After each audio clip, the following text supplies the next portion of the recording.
Good morning students, how are you? I hope आप बिल्कुल सही होंगे। ठीक है, इंग्लिश मीडियम वाले जो छात्र हैं अपने, उनके लिए आज का वीडियो थोड़ा सा ही डिस्टर्ब है इसकी वजह से।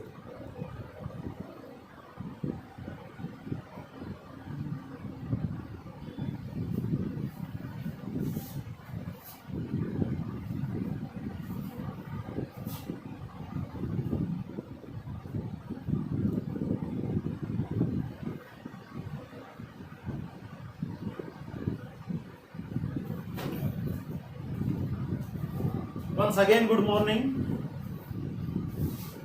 क्लास 12 इंग्लिश मीडियम के जो छात्र हैं, छात्राएं जो हैं, उनके लिए हम पढ़ रहे थे जो मिनरल न्यूट्रिएंट होते हैं, उनका रोल प्ले पढ़ रहे थे, प्लांट में उनकी क्या भूमिका होती है। ठीक है, उसके बारे में और कुछ हद तक हमने 8 या 9 जो है वो पढ़ भी चुके थे हम। आज जो है अपना वो है 9वां, सल्फर जिसे कहते हैं।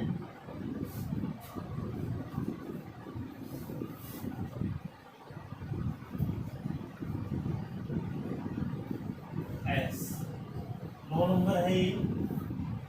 ठीक है, सल्फर एब्जॉर्बेशन किस रूप में होता है?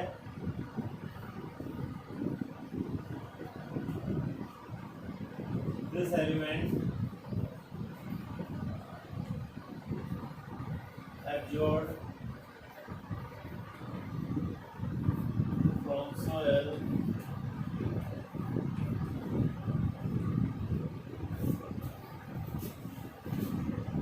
in the form of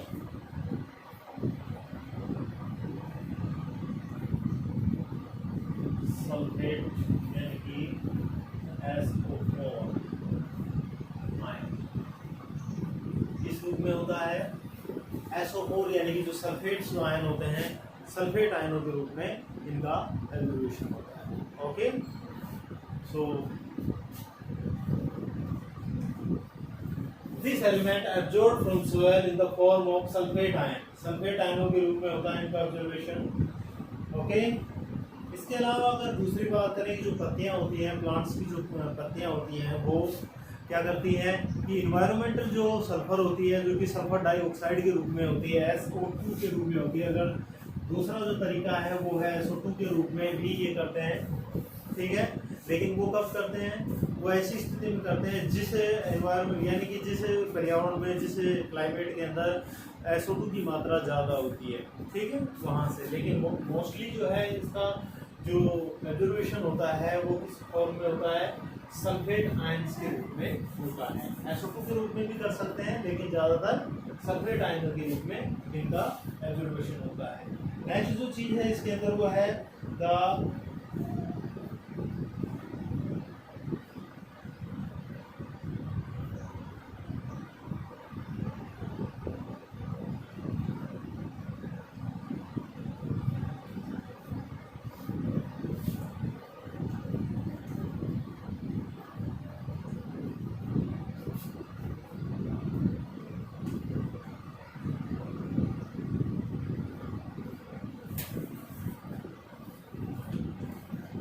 character writing pungent order यानी कि एक मीठी गंध जो होती है, तीखी गंध जो होती है। The character writing pungent odour of cruciferae plant, of cruciferous plant.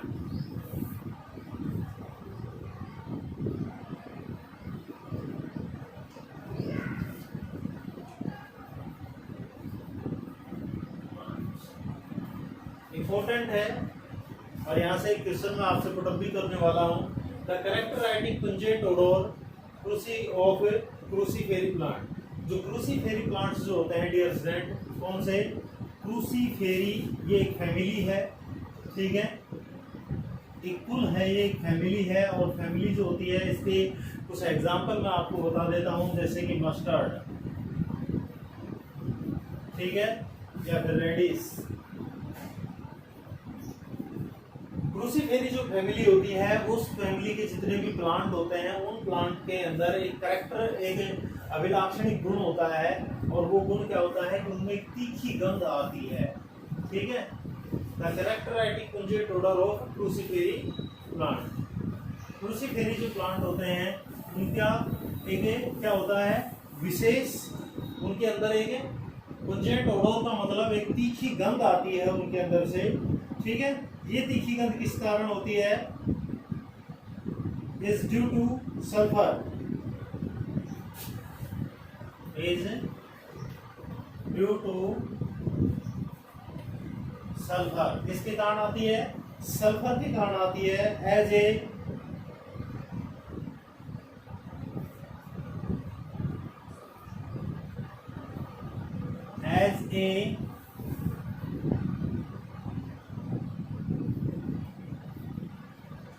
Constituent, एक वाष्पशील ऑयल होता है, वोटाइल ऑयल होता है, कॉन्स्टिट्यूएंट ऑफ वोलेटाइल ऑयल।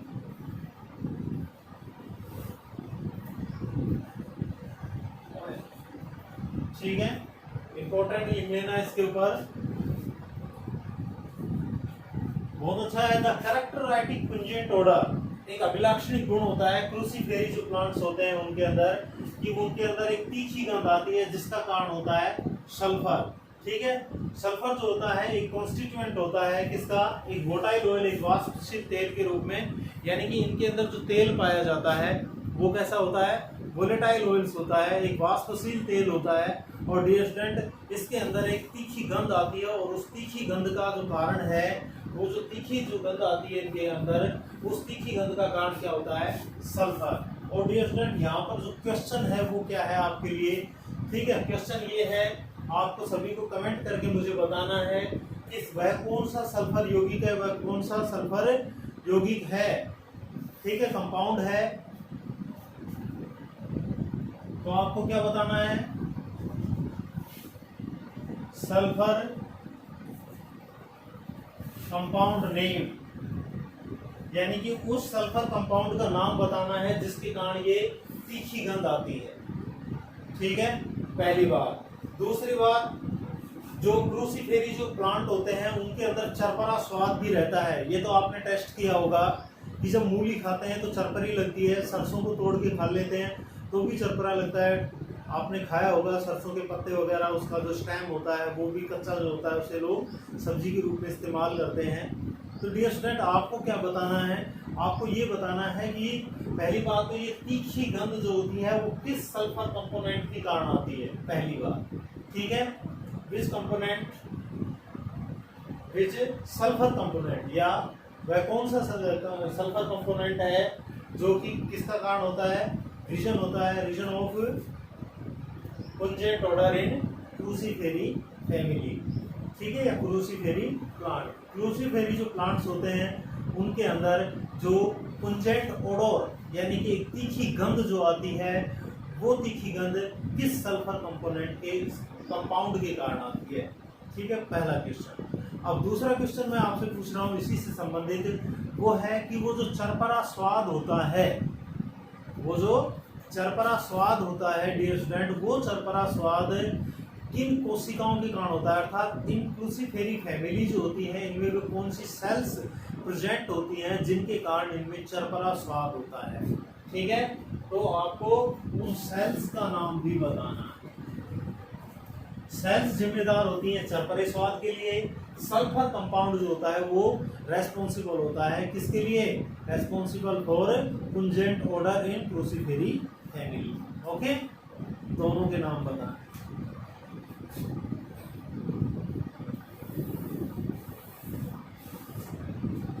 कितने बच्चे बता पाते हैं ये हम देखेंगे, दिखा कितने बच्चे जो है वो इस चीज को, यानी कि कितने आप क्यूरियोसिटी है आपके अंदर किसी भी नई चीज को जानने की या पुरानी जो चीज है उसे रिवाइज करने की, तो इसे आप जरूर मेरे को बताएंगे। तो इसे आप फटाफट नोट कर लीजिए।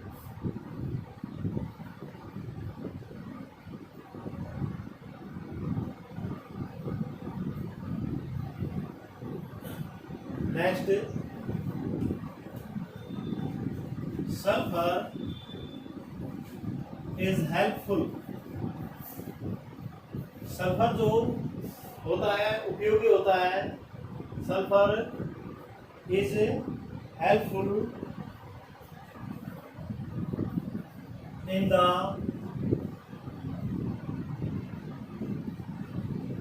Synthesis of amino acid. Sulphur जो होता है वो एमिनो जो एसिड होते हैं उनके सिंथेसिस यानी कि उनके निर्माण में, ठीक है, उनके संश्लेषण में महत्वपूर्ण भूमिका निभाता है। तो क्या लिख सकते हैं, sulphur is helpful in the synthesis of amino acid. Amino जो एसिड होते हैं उसके अंदर क्या होते हैं, ये उपयोगी होते हैं, ठीक है, good. Next, it is found in vitamin B and coenzyme A। ये सल्फर जो होता है ये इनका भी एक कंपोनेंट होता है, किन किन का, विटामिन बी का और कोएंजाइम ए का। तो ये सल्फर के बारे में है। ये सल्फर जो होता है, this element observe from soil in the form of sulphate ions. The characteristic pungent odor of cruciferous plants is due to sulfur as a constituent of volatile oils. Next, sulfur is the helpful in the synthesis of amino acids and it is found in vitamin B and coenzyme A। ठीक है, coenzyme A वगैरह क्या होता है ये हम आपको next 9वां जो चैप्टर आएगा अपना उसके अंदर बता देंगे, ठीक है। उसके अंदर एंजाइमों के ही बारे में है ज़्यादातर, फटाफट नोट कर लो। फिर इसकी डिफिशियंसी जो सिम्टम है वो देखेंगे।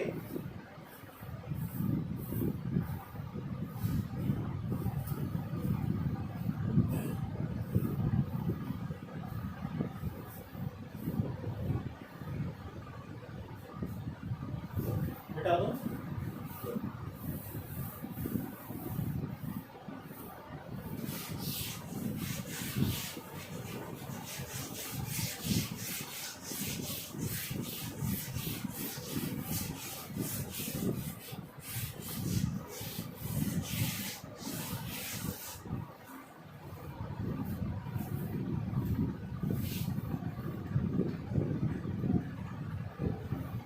डिफिशियंसी सिम्पटम, कमी के क्या लक्षण है। अगर सल्फर की कमी हो जाती है तो पत्तियां leaves show chlorosis. Number 1, leaves show chlorosis. Leaves जो होती हैं उनमें हरी मीनता हो जाती है, क्लोरोसिस हो जाता है। क्लोरोसिस का कारण क्या होता है, डिग्रेडेशन ऑफ क्लोरोफिल पिगमेंट, ठीक है, डिग्रेडेशन ऑफ क्लोरोफिल पिगमेंट, और उसके कारण से क्या होता है, क्लोरोसिस नामक रोग हो जाता है, ठीक है। नेक्स्ट है शॉर्टेज हो जाती है, किनकी, shortage of sulphur containing amino acid. Shortage of sulphur containing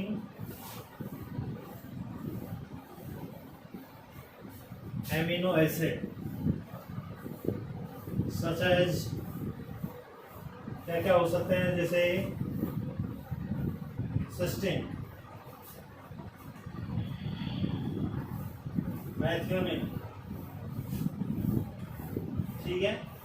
cysteine और जो मैथियोनिन है डियर स्टूडेंट, वो क्या होते हैं, सल्फर कंटेनिंग एमिनो एसिड होते हैं। क्या होते हैं, सल्फर कंटेनिंग एमिनो एसिड होते हैं, ठीक है। 20 प्रकार के, कितने, 20 प्रकार के एमिनो एसिड हमारे अंदर पाए जाते हैं, और ये 20 प्रकार के जो एमिनो एसिड हैं ये लाभदायक होते हैं, ठीक है। और यहाँ पर उन एमिनो एसिड की कमी हो जाती है जो सल्फर कंटेनिंग होता है। अब सीधी सी बात है, ठीक है, अगर सल्फर की कमी होगी तो उन एमिनो एसिड की भी कमी हो जाएगी जो एमिनो एसिड सल्फर से बने हुए हैं। तो क्या कहा गया है कि shortage of sulphur containing amino acid such as cysteine and methionine. तो इसे भी आप अच्छी तरह से इंपॉर्टेंट लिख के याद करेंगे, क्वेश्चन पूछा जा सकता है। एग्जाम्पल किसके, सल्फर कंटेनिंग जो एमिनो एसिड होते हैं उनके एग्जाम्पल आपसे पूछे जा सकते हैं। ठीक है, ओके।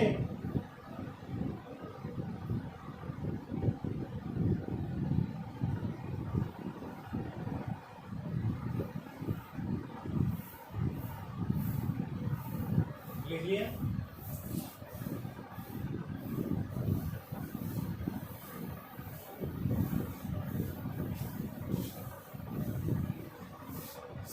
सल्फर के बाद जो नेक्स्ट है डियर स्टूडेंट वो है आयरन। ठीक है, नंबर 10 आयरन यानी कि Fe, जिसे फेरस कहते हैं। एब्जॉर्वेशन फेरिक एसिड के रूप में होता है, लेकिन उपापचय क्रियाओं में ये किसके रूप में काम आता है? उपापचय क्रियाओं में ये फेरस आयन जो होते हैं उनके रूप में काम में आता है। ठीक है, तो क्या लिखेंगे? Plant absorb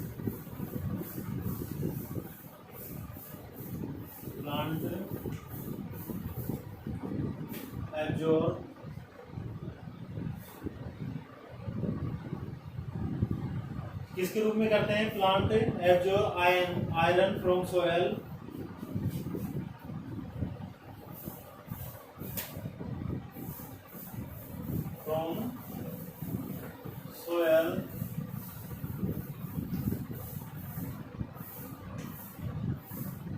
in the form of Fe+3। ठीक है, यानी कि फेरिक आयन। क्या कह सकते हैं आप इन्हें आप फेरिक आयन भी कह सकते हैं।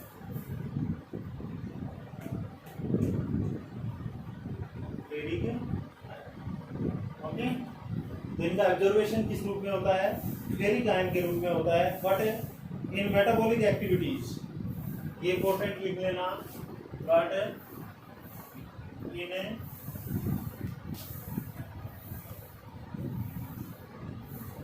Metabolic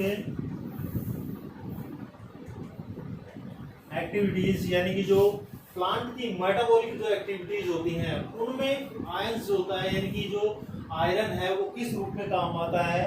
it is functional as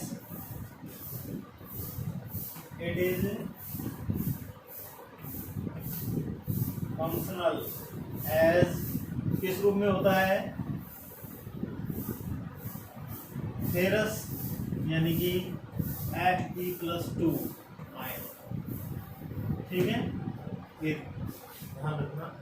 absorption किस रूप में करते हैं? Plant absorb iron from soil in the form of ferric ion.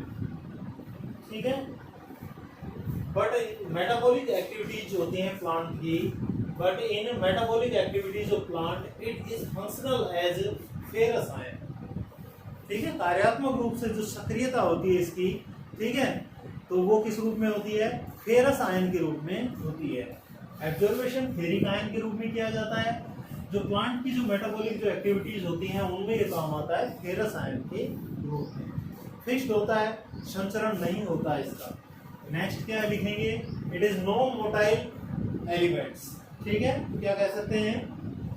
Iron is found as in plant, this element is not transported.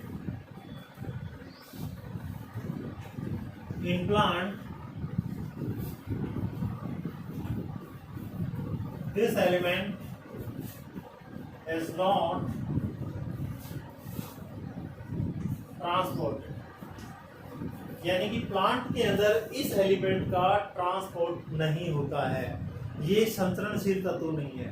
ठीक है, अर्थात इसका एक स्थान से दूसरे स्थान पर ट्रांसपोर्ट नहीं होता है, यानी कि ये फिक्स्ड होता है, फिक्स जगह पाया जाता है। कभी कहा गया है कि plant this element is not transported, तो फिर ये कहां पर पाया जाता है? Iron is found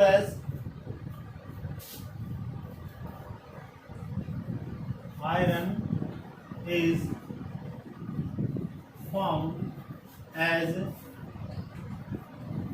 fixed protein.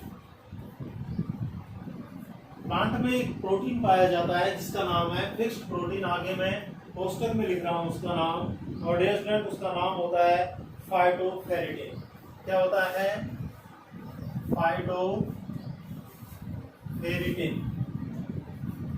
Okay, फाइटोफेरेटिन नामक एक फिक्स्ड प्रोटीन होता है, उसके रूप में पाया जाता है। यानी कि क्या कहा गया, in plant this element is not transported, plant में इसका ट्रांसपोर्टेशन नहीं होता है। ऐसी स्थिति में ये केवल फिक्स जगह पाया जाता है। सो क्या कहा गया, iron is found as fixed protein, और प्रोटीन का नाम क्या है, फाइटोफेरेटिन। क्या है, फाइटोफेरेटिन। ठीक है, और ये फाइटोफेरेटिन जो प्रोटीन होता है, एक कहां पाया जाता है, पत्तियों में, इन लीव्स। कहां उपस्थित होता है, पत्तियों में होता है। तो iron is found as fixed protein phytoferritin in leaves, पत्तियों में ये फिक्स्ड प्रोटीन के रूप में पाया जाता है, जिसे हम क्या कहते हैं, फाइटोफेरेटिन कहते हैं। ठीक है, और दूसरा भी हो सकता है, and in the chromatin network, and in the chromatin network in nucleus. ठीक है, या ऑफ न्यूक्लियस भी कर सकते हैं, ऑफ न्यूक्लियस। क्या कहा गया है, iron is found as fixed protein, जिसे हम फाइटोफेरेटिन कहते हैं, इन लीव्स। पत्तियों में एक फिक्स प्रोटीन होता है, फाइटोफेरेटिन, उसमें पाया जाता है। और दूसरा कहां पाया जाता है, in the chromatin network of nucleus, जो न्यूक्लियस यानी कि जो सेल्स का जो न्यूक्लियस होता है, उसका जो केंद्रक होता है, उसके अंदर जो क्रोमेटिन जाल पाया जाता है, जो क्रोमेटिन नेटवर्क उपस्थित होता है, उसमें भी किसकी उपस्थिति देखी जाती है, आयरन की उपस्थिति देखी जाती है। ठीक है, कोशिका की स्ट्रक्चर आप जानते ही हैं। कोशिका के मध्य के अंदर पाए जाने वाली जो स्ट्रक्चर होती है, वो क्या कहलाती है, ये कहलाती है न्यूक्लियस। क्या कहलाती है, न्यूक्लियस कहलाती है। और न्यूक्लियस के अंदर इस तरह से उलझी हुई अवस्था में पाए जाने वाला जो होता है, वो होता है क्रोमेटिन नेटवर्क। ठीक है, ठीक है, किसका, मेड अप ऑफ डीएनए, जो किसका बना होता है, डीएनए का बना होता है। जो हमारा न्यूक्लियस होता है, उसके अंदर न्यूक्लियस जो होता है, यानी कि इंटरफेस जो न्यूक्लियस होता है, डियर स्टूडेंट, इंटरफेस न्यूक्लियस के अंदर केवल दो ही स्ट्रक्चर होती हैं। ठीक है, न्यूक्लियोप्लाज्म, पहले इसको लिखो फिर क्लियर करेंगे इसे।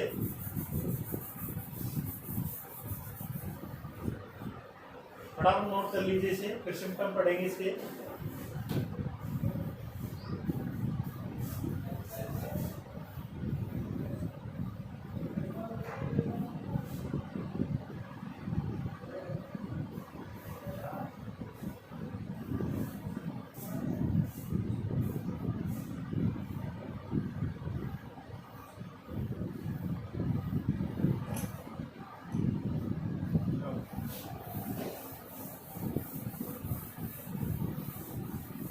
सो ये भी इम्पोर्टेंट है, बहुत इम्पोर्टेंट है। और इसके अंदर जो शब्दावली आई है, जैसे कोएंजाइम में क्रोमेटिन नेटवर्क, ठीक है, पैराडॉक्सिन, इस तरह के जो शब्द होते हैं, साइटोक्रोम, इस तरह के जो शब्द होते हैं, अगले चैप्टरों में काम आएंगे, बहुत इंपॉर्टेंट है ये। हम बात कर रहे थे न्यूक्लियस की, कि जो न्यूक्लियस होता है डियर स्टूडेंट, वो दो प्रकार से जिसे हम पढ़ते हैं। हालांकि न्यूक्लियस के दो प्रकार नहीं होते, ठीक है, ये होते हैं इनकी स्टेज। क्या होती हैं, इनकी न्यूक्लियस की स्टेज होती हैं, दो स्टेज हो सकती हैं। पहली जो स्टेज हो सकती है, वो क्या हो सकती है, वो हो सकती है इंटरफेज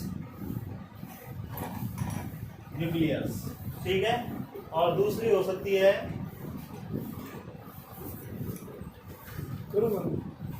एम-फेज न्यूक्लियस।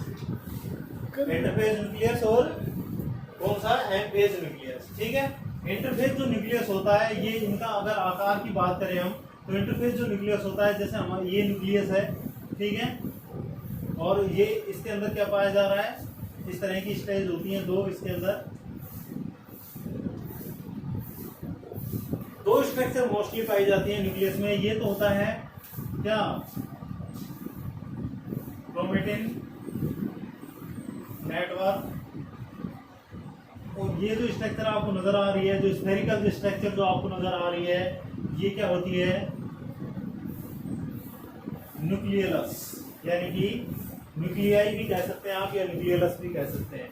एम-फेज के अंदर जो न्यूक्लियस होता है, उस एम-फेज के अंदर पाया जाने वाला जो न्यूक्लियस होता है, उसके अंदर स्ट्रक्चर कुछ इस तरह की नजर आती है। ठीक है, ये क्या कहलाते हैं, ये क्रोमोसोम कहलाते हैं। क्या कहलाते हैं, क्रोमोसोम कहलाते हैं। ठीक है, तो मोस्टली डिफरेंट क्या है कि जो डीएनए सूत्र होता है, ठीक है, वो इंटरफेस न्यूक्लियस में तो क्रोमेटिन नेटवर्क के रूप में पाया जाता है, जबकि बाद के अंदर जब एमफेज के अंदर प्रवेश कर जाता है तो उस समय ये क्या कहलाते हैं, यही क्रोमेटिन नेटवर्क जो होते हैं क्या कहलाते हैं, क्रोमोसोम कहलाते हैं। क्या कहलाते हैं, क्रोमोसोम कहलाते हैं। ठीक है, तो ये एक्स्ट्रा जानकारी था आपके लिए, इसलिए याद रखेंगे आप। सो फिक्स्ड प्रोटीन के रूप में पाया जाता है लीव्स में, और क्रोमेटिन जो नेटवर्क होता है उसके अंदर भी आयरन जो होता है वो उपस्थित होता है। ठीक है, सिम्टम की अगर बात करें हम, डिफिशियंसी सिम्टम, डिफिशियंसी सिम्टम क्या क्या हो सकते हैं। तो स्टूडेंट पहला जो है वो है young and old leaves show chlorosis, दोनों की दोनों। ठीक, development of extensive chlorosis in young leaves,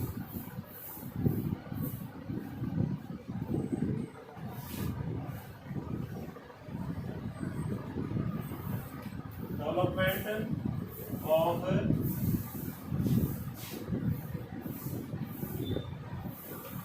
extensive chlorosis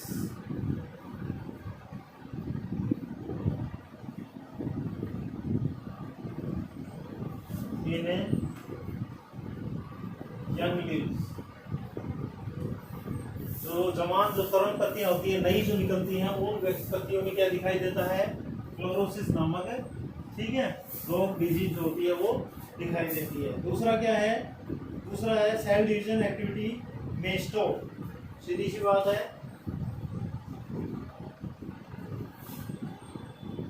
cell division में स्टॉप, सेल डिवीजन जो होता है वो क्या हो जाता है, वो स्टॉप हो जाता है, रुक जाता है। ठीक है, थर्ड क्या है, सेल डिवीजन में स्टॉप, और तीसरा जो है growth of plant become slow,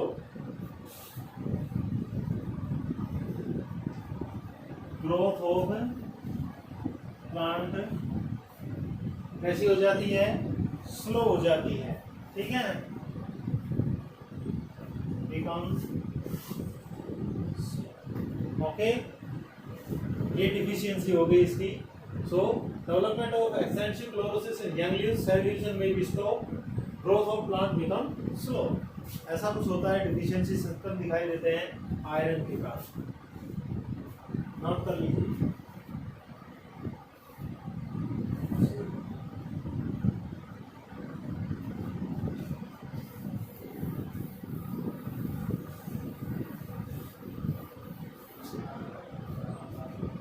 okay, आज के लिए इतना ही, मिलेंगे कल के वीडियो में। नेक्स्ट 2 या 3 जो है हम उसमें एलिमेंट्स जो है उनकी डिफिशियंसी और उनकी जो यूटिलिटी होती है प्लांट के अंदर, या उनका जो इम्पोर्टेंट जो रोल होता है, कॉन्ट्रीब्यूशन जो होता है, उनका योगदान जो होता है मिनरल न्यूट्रिएंट के रूप में, वो किस प्रकार से होता है, कहाँ फाउंड होते हैं, किस रूप में एब्जॉर्बेशन होता है, ये सारी चीज़ें हम फिर कल क्लियर करेंगे। तब तक के लिए हंसते रहिए, मुस्कुराते रहिए। Goodbye, have a nice day.